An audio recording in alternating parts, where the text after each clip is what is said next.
Hola, hola a todos. Y hoy tenemos con nosotros la presencia en Vivir Creciendo a nuestro querido doctor Alexander Cruham. Eh, Alexander Cruham, el doctor internista y endocrinólogo, posteriormente certificado en medicina funcional y medicina de estilo de vida, es coautor del libro Medicina Funcional de paciente a protagonista, el futuro de la salud. Alex, gracias por estar aquí con nosotras y ser parte desde un principio eh, de, de nuestras ideas, de nuestras conversaciones y siempre estamos muy agradecidas contigo por tu cariño, además de No, al por tu contrario. profesionalismo. No, al contrario, yo soy el agradecido. Gracias por la oportunidad. Y bueno, si les parece, nuevamente te damos la bienvenida y pensamos cómo iniciar esta conversación y vimos en tu epílogo del libro que escribiste, que comienzas con la siguiente cita y la voy a leer para no equivocarme. Todos morimos. La meta no es vivir para siempre. La meta es crear algo que sí lo haga. Es una cita de Chuck Palahniuk, no sé si se pronuncia así. Este, Alex, ¿qué te hizo escribir a ti este libro y cómo esta frase que tú escribiste en el epílogo te toca personalmente? ¿Qué crees que es lo importante de compartir para nuestra comunidad vivir creciendo?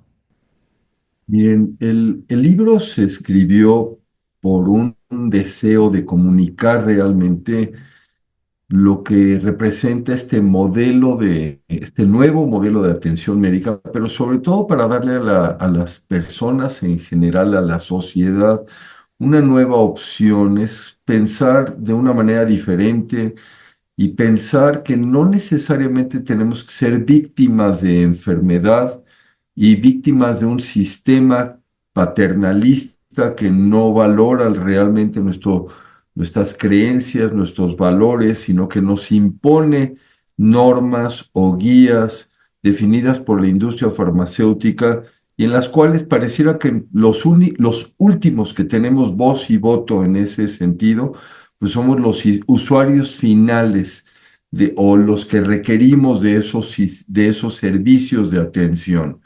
Por eso se escribió el libro y el libro se escribió pensando precisamente en el público general y no en el profesional de la salud. Esa fue la razón por la que lo escribí con mi padre. Él fue el que le dio este toque para que fuera comprensible para toda la gente. Yo podría decir que él fue el alma del libro. Y esa frase refleja, el epílogo realmente representa un, un periodo muy difícil de salud para mi papá, que se tradujo en diferentes internamientos hospitalarios, realmente un sufrimiento muy importante por problemas propios de varias cirugías, una caída, reemplazo de cadera, no importa, pero finalmente fue un problema muy complejo y yo creo que esa frase refleja su actitud hacia la vida, porque nunca se sintió como nunca dejó de creer que podía salir adelante, nunca se postró, nunca se dio por vencido y su proyecto de vida realmente no era su proyecto de vida, sino era el proyecto de vida compartido con sus hijos, viendo qué más podía él dejar como un legado. Y yo creo que ese es el tema fundamental y es por qué se eligió esa frase para encabezar el epílogo, que es la descripción de pues esta experiencia que él tuvo ya en su vivencia personal con el sistema de salud. Ujú. En conversaciones previas que hemos tenido, hemos hablado de cómo hay gente que nos inspira, cómo nosotros inspiramos a otros. ¿Y a ti, alguien te inspiró a escribir este libro? Sí, la inspiración vino realmente del rabino Marcelo Riffner en una de sus prédicas en algún momento en el servicio de Yom Kippur hace algunos años. Él hizo algún comentario donde mencionaba que pues los seres humanos dentro de nuestra complejidad desafortunadamente no sabemos aterrizar cosas y no tomamos decisiones y no concretamos cosas que finalmente nos marcan con un lastre que vamos arrastrando durante toda la vida. Él hizo un comentario y dijo que los panteones estaban llenos de sinfonías que nunca se tocaron, de disculpas que nunca se pidieron y de libros que nunca se escribieron. Yo tenía esa idea de querer escribir este libro y cuando me acerqué con mi padre le dije, quiero escribir este libro, pero lo quiero escribir contigo. Lo que Mm, él me comentó es que él no era médico y que él no sabía escribir, mm, pero la razón de hacerlo con él para mí fue, primero que nada, porque él fue un gran lector a lo largo de toda su vida. En segundo ujú. lugar, era una persona con muy sólidas convicciones y debatir cualquier punto con mi padre, pues tenía uno que tener una preparación para ello y sin saber lo que esta aventura nos iba a Mm, deparar, fue una experiencia maravillosa porque los 4 años que nos tomó pues trabajar en el libro fue fantástico el tener esa oportunidad de compartir ese tiempo nada más él y yo analizando, hablando, filosofando, debatiendo sobre estos temas y fue algo muy enriquecedor. wow, qué interesante esto que dices y me remite a cuando conversamos previo a esta conversación que estamos teniendo ahora. Hiciste mucho hincapié en una frase que a mí me quedó porque creo que tiene que ver con nuestros valores en vivir creciendo. Y dijiste, ante todo lo humano. Y lo mencionaste varias veces. ¿Podrías hablar qué significado tiene esto? Ante todo lo humano. Esto lo hemos vivido desafortunadamente y es tan evidente, pero nos hemos deshumanizado en tantos aspectos, en tantos sentidos.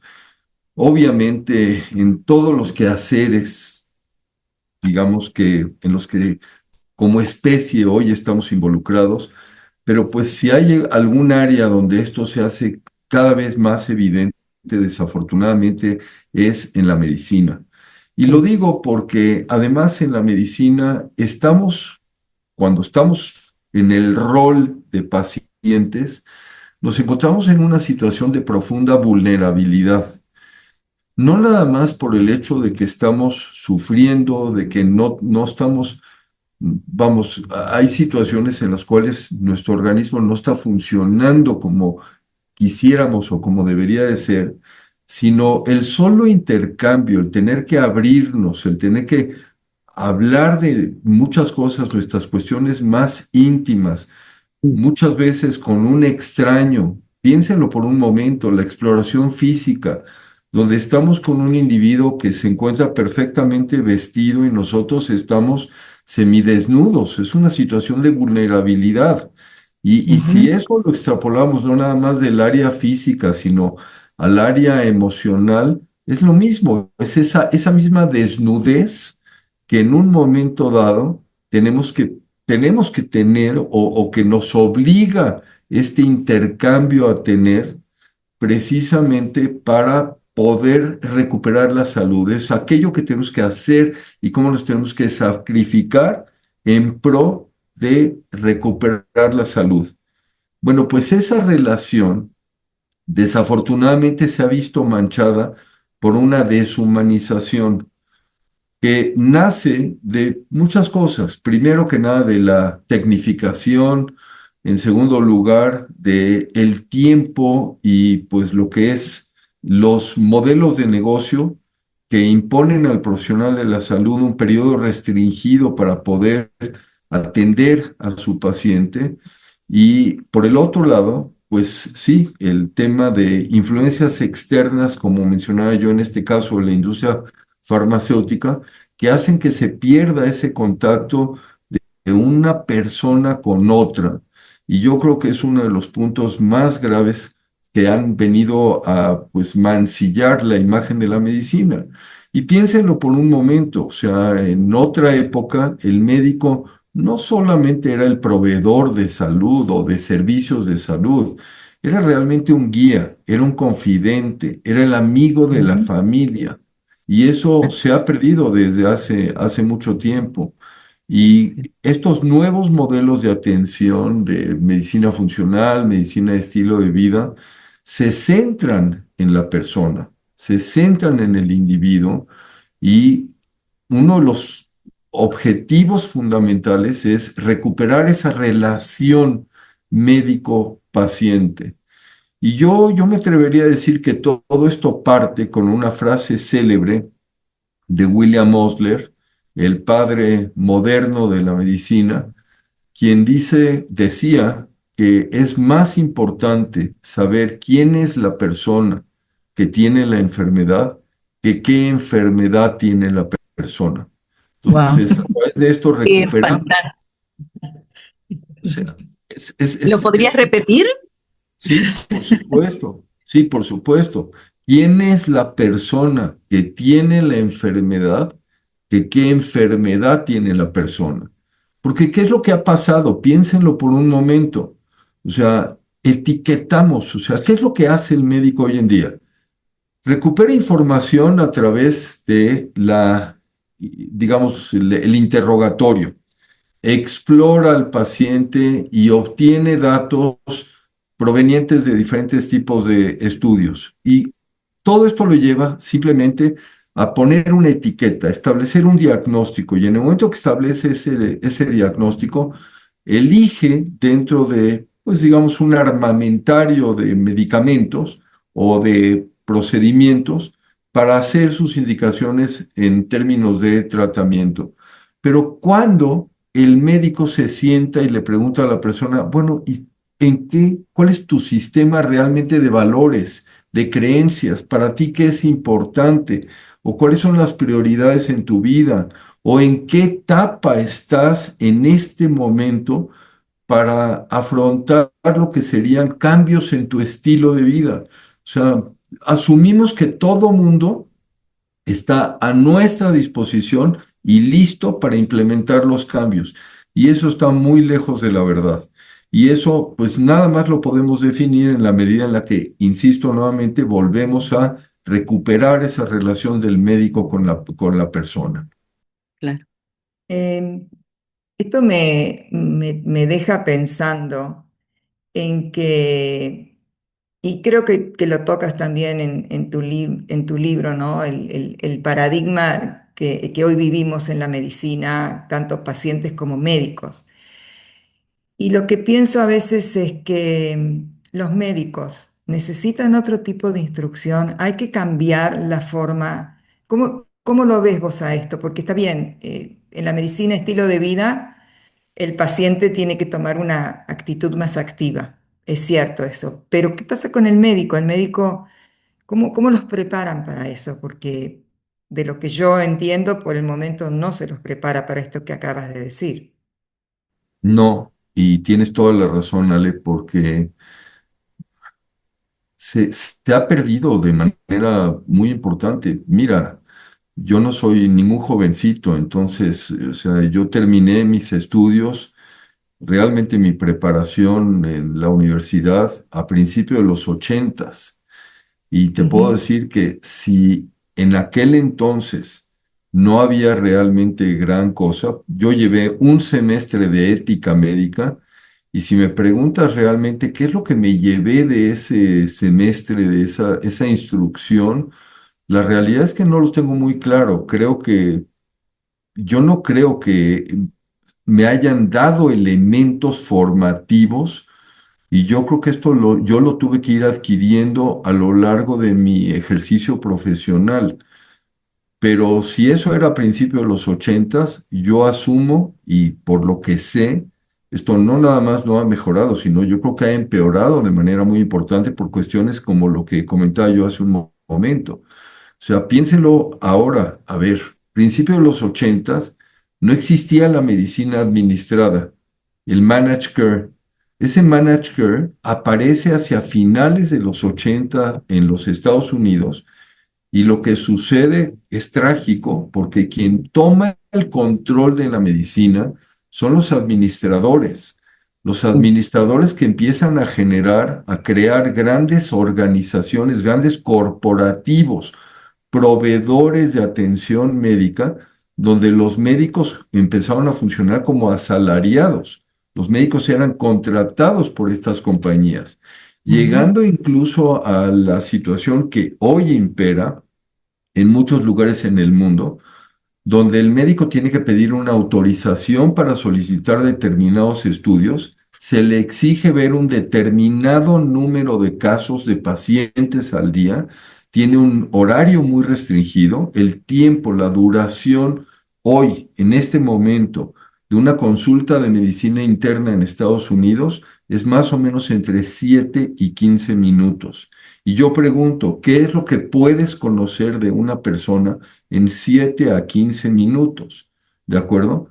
Entonces, esto pues es parte de esta, pues yo sí diría crisis, de esta tragedia que hemos vivido, esta desconexión. Y yo no estoy diciendo que el médico sea malintencionado, al contrario, creo que la ujú, única razón por la que más o menos subsiste con todas sus deficiencias el sistema es gracias a los, vamos a decir, a los esfuerzos de la comunidad médica por tratar de mantener un poco de humanismo dentro de esta situación. Pero ujú, lo que tenemos que cambiar no es el médico, tenemos que cambiar el sistema. Y ese sistema se tiene que modificar empezando a pensar de una manera diferente, porque ujú. la medicina que hoy tenemos, no estoy cambiando el tema, pero con esto me van a entender, la medicina que hoy tenemos es una medicina reactiva, reacciona Claro. ante algo que Ujú, ya sucedió. No Sí. es una medicina proactiva, preventiva, ni es una medicina que esté enfocada en crear salud.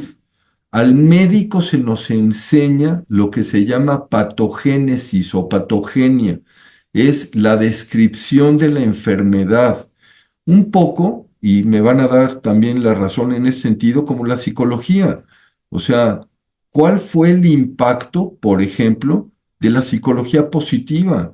La psicología hablaba nada más de patología, de enfermedades, de anomalías, de alteraciones. Y cuando surge la psicología positiva en el contexto de vamos a trabajar con las fortalezas del individuo para mejorar su esencia, y permitirle tener mucho mayores herramientas para enfrentar pues la vida, pues cambia mucho la perspectiva. Bueno, pues lo mismo sucede. Hay un concepto que desafortunadamente yo ni siquiera aprendí en medicina y que además yo creo que la mayoría de mis colegas ignora, que es lo que se llama salutogénesis.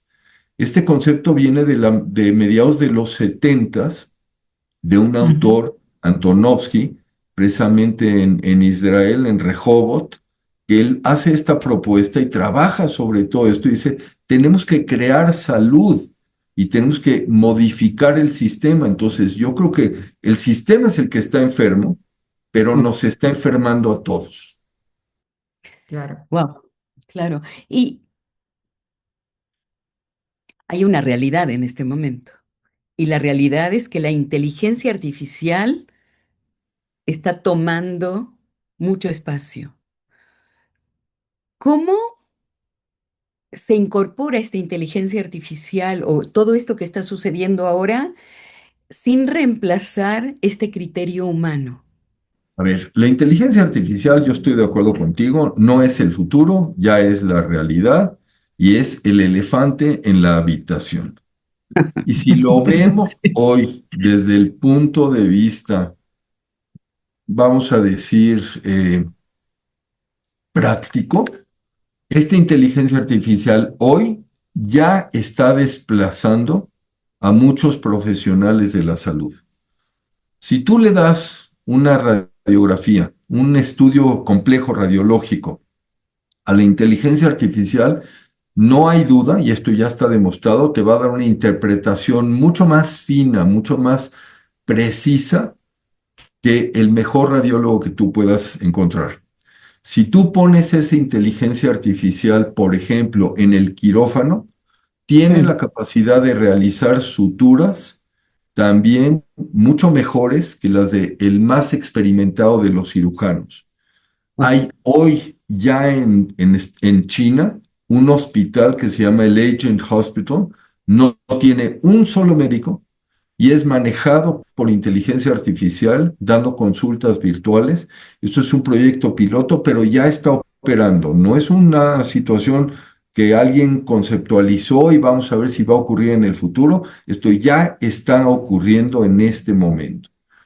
Ahora, de la misma manera, vamos a cuestionar aquí un momento qué es lo que pasa. ¿De dónde proviene la genialidad de la inteligencia artificial? Esa genialidad proviene de la base de datos creados por el ser humano. Ujú, ¿Y qué es lo que hace esa inteligencia artificial? Tiene la capacidad de recopilar toda esa información y evaluar patrones y evaluar promedios. Si yo le digo a la inteligencia artificial, a ver, dame la información respecto a las mejores opciones de tratamiento en 10,000 personas que tengan diabetes, me lo va a hacer de manera mucho más rápida y mucho más certera que cualquier otro profesional. O sea, que no va a haber forma en la que pueda competir otro profesional de la salud. Pero aquí es donde tenemos que hacer esa distinción, porque esa inteligencia artificial lo que está haciendo es darme esa información sobre el promedio de estas poblaciones. La inteligencia ujú, artificial obtiene su información de grandes grupos de estudio, de grandes grupos de investigación, y entonces es cuando nos da los promedios. Entonces yo les pregunto a ustedes, ¿quién de ustedes es un promedio? Entonces, Claro.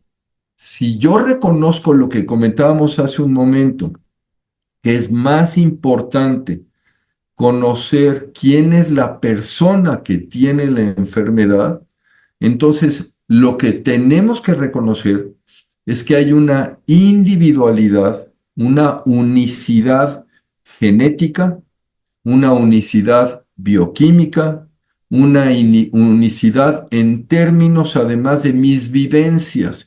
Yo soy lo que soy gracias a lo que he vivido a lo largo de toda mi vida.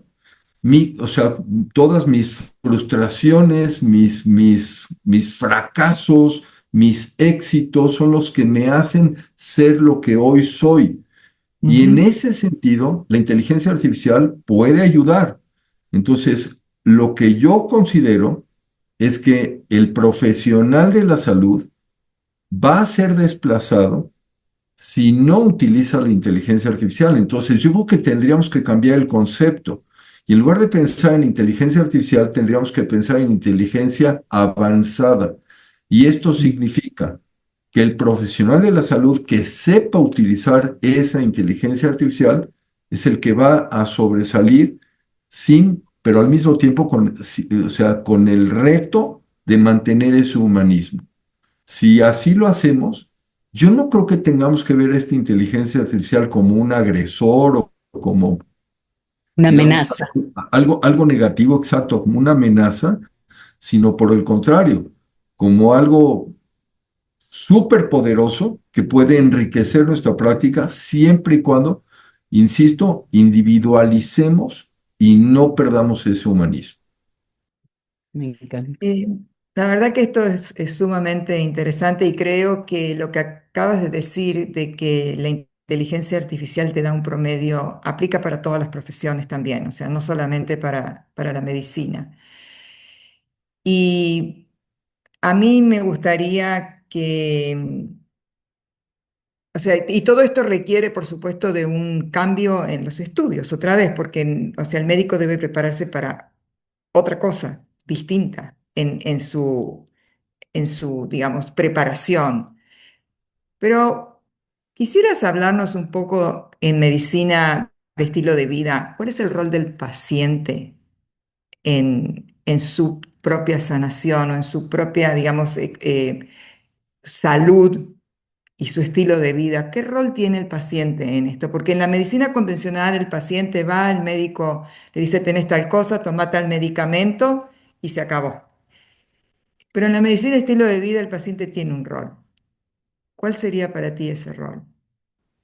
Mira, mencionemos dos cosas primero, porque es importante identificar qué es lo que significa medicina de estilo de vida, que no es lo Ujú, mismo que medicina funcional.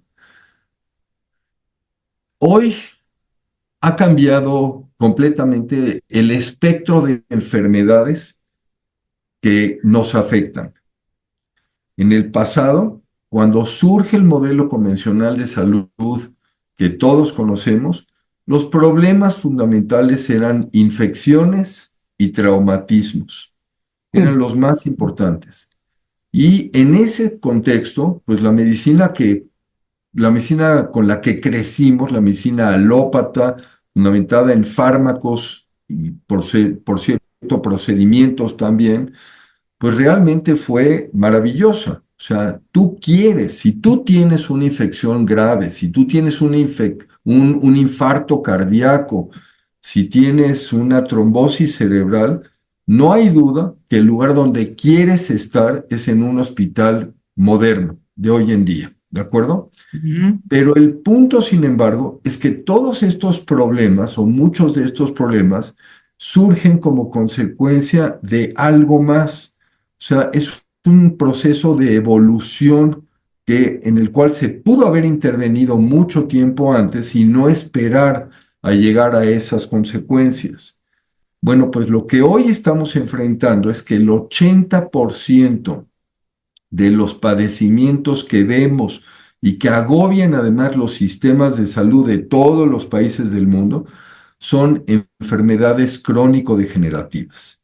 Y estas enfermedades crónico-degenerativas, como por ejemplo diabetes, arteriosclerosis, cáncer, artritis, demencias, enfermedades autoinmunes, etcétera, no están siendo atendidas efectivamente por ujú, el sistema convencional. Y entonces lo que sucede es que a pesar de que surgen y surgen más medicamentos, pues la realidad es que no nada más no estamos logrando abatir esta crisis, sino por el contrario, lo que está sucediendo es que cada vez aumenta y aumenta la proporción de estas enfermedades. ujú, Bueno, pues este sistema, estas enfermedades crónico-degenerativas, en el 80% dependen de los hábitos de vida. ¿Qué significa esto? O sea, si yo modifico mi alimentación, mi actividad física, mi calidad de sueño, mi control de estrés, mis relaciones interpersonales y evito el abuso de sustancias, voy a impactar de manera muy importante evitando la aparición de esos padecimientos. Entonces, ujú, esa medicina de estilo de vida realmente tiene el objetivo de empoderar al individuo para tomar las riendas de su salud. Si lo quieres ver en una pirámide, podemos poner en la base de la pirámide, vamos a tomar dos elementos, cuál es el mayor impacto y cuál es el mayor riesgo. Entonces vamos ujú, a diseñar una pirámide. En la parte baja de la pirámide se encuentran los cambios en hábitos de vida. Esa es una ujú, intervención que tiene, vamos, es la más amplia y tiene el menor riesgo. De ahí pasamos al siguiente nivel, que sería la medicina funcional, que es entender la bioquímica, la fisiología, el papel de la genética, ¿de acuerdo? Sigue ujú, siendo una situación de bajo riesgo. Luego pasamos a medicamentos, lo que es la medicina alópata. Y Ujú. ahí el riesgo empieza a ser mayor. Muy poca gente sabe que dependiendo la estadística, pero entre la tercera y cuarta causas de muerte, por ejemplo, en los Estados Unidos, son tratamientos farmacológicos, tratamientos médicos, ¿ok? La gente no lo sabe. Recetados por los médicos. Claro, prescritos por los médicos, ¿de Ujú. acuerdo? Entonces, en ese sentido, o sea, vamos, nadie niega la bondad, o sea, los enormes beneficios de muchos medicamentos, pero pongámoslos en la balanza. Por supuesto que también tienen riesgos y en muchas ocasiones, pues parte del problema es que vas con cada especialista y cada especialista te da su lista de medicamentos sin detenerse por un momento a pensar cómo interaccionan esos fármacos con los que te dieron otros especialistas y termina haciéndose una revoltura catastrófica. Bueno, pues terminando con el tema de la pirámide, en la parte más alta ya tienes intervenciones como cirugías, quimioterapias, cuestiones de esta naturaleza, que claro, cuando se requieren, se requieren. No estoy diciendo que no se usen, pero evidentemente tenemos mucho mayor capacidad de intervención en la base de la pirámide y con mucho menores riesgos. Ese es el punto. Entonces, esta medicina de estilo de vida surge para empoderar al individuo, para generar en esta persona precisamente las capacidades para tomar las riendas de su salud. Ahora, un punto bien importante, lo mencionaba yo, pero quiero profundizar en ello ahora, es en qué etapa se encuentra la persona para Ujú. asumir su rol y tomar esas riendas de la salud. Esto, uno de los ejemplos se llama modelo transteórico de Prochaska, y en este modelo, estos investigadores, Prochaska y su grupo, ellos hablan de que hay 6 etapas y el profesional de la salud tiene que tener la capacidad de reconocer en qué etapa se encuentra el individuo, porque su intervención tiene que ser diferente en cada una de estas etapas. ¿Cuáles son? Ujú. Una etapa precontemplativa, donde la persona no está lista, simplemente ni siquiera está pensando en hacer esos cambios de estilo de vida. Una segunda etapa que es una etapa contemplativa, donde ya empieza por lo menos a pensar al respecto. Una tercera etapa que es una preparación, o sea, voy a hacer ejercicio, por lo menos ya me compré mi ropa deportiva, ¿de acuerdo? Ujú. Una cuarta etapa que es la acción, Ujú. una quinta etapa que es mantenimiento y una sexta que es la de recaídas. ¿Por qué? Pues porque somos humanos y porque más tarde o más temprano vamos a tener vamos a recaer, y de esa recaída tiene que venir un aprendizaje Mm. para ver por qué recaímos y cómo fortalecemos y qué hacemos para volver otra vez a recuperar el control en esta situación. Eso es lo que hace la medicina de estilo de vida. Tenemos que combinar estos elementos, empoderar al individuo, pero reconocer en qué etapa se encuentra y cómo apoyarlo en cada una de estas etapas. Ujú. Wow, Alex, qué maravilla. Yo quiero seguirte escuchando, pero tenemos que terminar porque sabemos que tú tienes ahora consulta. Y bueno, eh, nosotros como comunidad Vivir Creciendo, eh, trabajamos con personas en este rango de población que hoy en día está creciendo tanto, que son personas mayores de 60 años. Y creo que todo esto que has dicho nos lleva a, a seguir hablando de esto justamente hacia este camino. Y nos gustaría mucho invitarte a hablar de longevidad, medicina funcional, medicina estilo de vida y esta humanización del envejecimiento. Eh, eh, Ojalá nos digas que sí que puedes, que tienes tiempo y Al que contrario, encantado y por favor, cuando sea necesario, me encantaría seguir conversando con ustedes. nos encanta. Y para terminar, te quiero preguntar, ¿qué se nos olvidó preguntarte? ¿Qué te parece que es importante para cerrar esta conversación que ha sido tan enriquecedora? A ver, yo quisiera, retomando un poquito nada más y que nos sirva un poco para abrir boca y posteriormente tener la oportunidad de hablar de esto, pero lo que dijiste hace un momento también en el sentido de envejecimiento y humanismo, a ver, yo creo que el tema fundamental es tenemos que cambiar esa narrativa A ver. de enfermedad por salud. O sea, no vamos a tratar enfermedad, vamos a crear salud, ¿de acuerdo? Ujú, Y yo tengo que cambiar esa narrativa en mí también en términos de lo que corresponde a la edad biológica. O ujú, sea, la edad que yo tengo, cronológicamente, es irrelevante. No puedo hacer nada al respecto. A ver, yo nací tal fecha. No puedo cambiar mi fecha de nacimiento, pero sí puedo cambiar mi edad biológica.